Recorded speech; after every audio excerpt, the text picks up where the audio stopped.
Okay, I did a video a few months ago about the Tascam Model 12 and how to use it in a live recording environment, so I thought I'd follow that up by professing my love for the Model 24 as a studio centerpiece and why I like it. So, first of all, it sounds great. The mic pre's that are built in, I think, sound fantastic. You can find some clips online of bands being tracked live, and you can see the kind of quality you can get.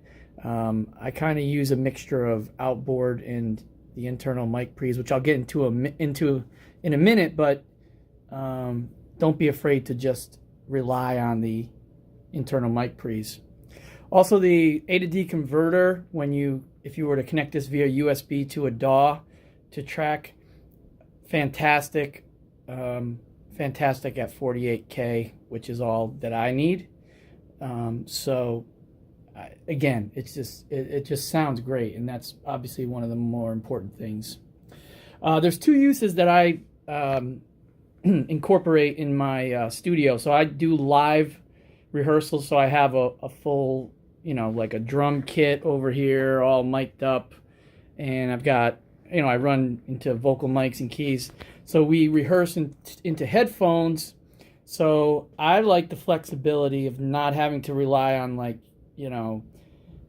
tablets or anything to adjust the mix. So I can adjust our mix on the fly really quickly with these analog knobs. I guess I'm old school, which I like. And I'll also show you how I route that. But that's one. And then, of course, I do straight up recording right into Cubase when I want to record my real material, as opposed to just live rehearsing. So there's a lot of flexibility there with the analog.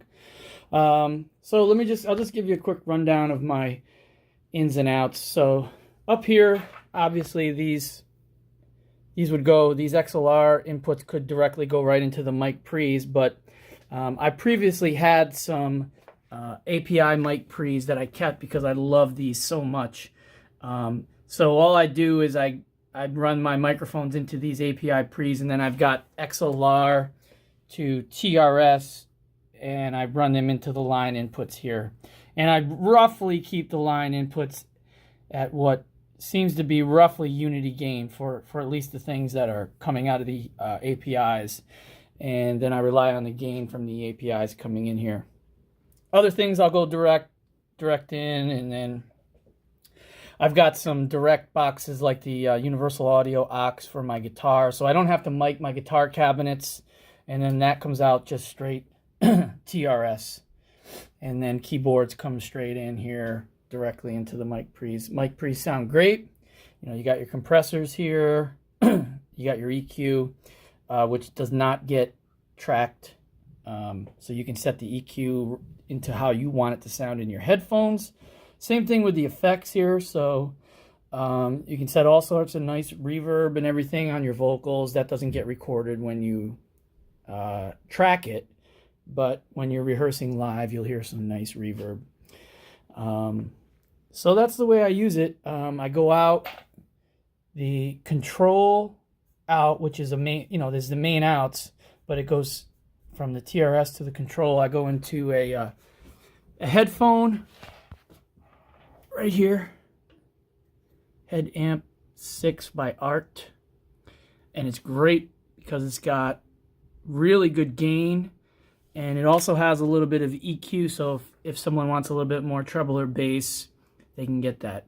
So it is one single mix that everybody gets, and that mix is controlled here. So I set anything that's drums, like the kick, sub kick, snare, I send that to this sub mix, which is right here. And then that sub mix goes, you see this is in, so that goes to the mains.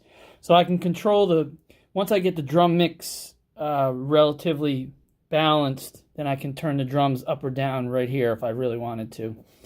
And then everything else, if someone needs more, like Guitar 2 needs more, just turn it up right down. That goes right through the headphone mix. and it's super easy to dial in a really nice mix.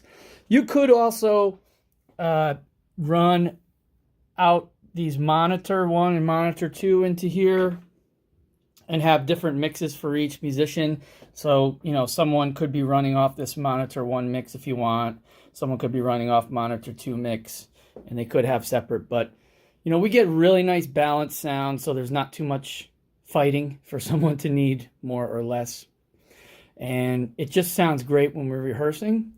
And then from there, there's 2 options, right? You could just record directly onto the SD card and not worry about a computer at all and do what you want later. Or you could you have your USB that goes out to your computer, and that's what I have. I go into Cubase there, and I track, you know, it runs into each track individually.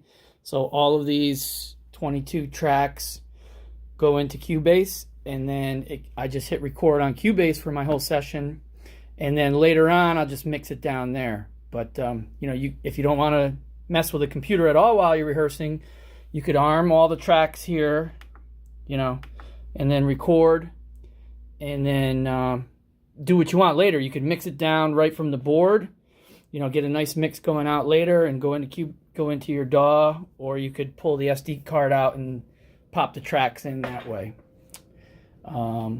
So that's pretty much how I use it. Those are all the connections. And then, you know, this goes out to my studio monitors, which are up here.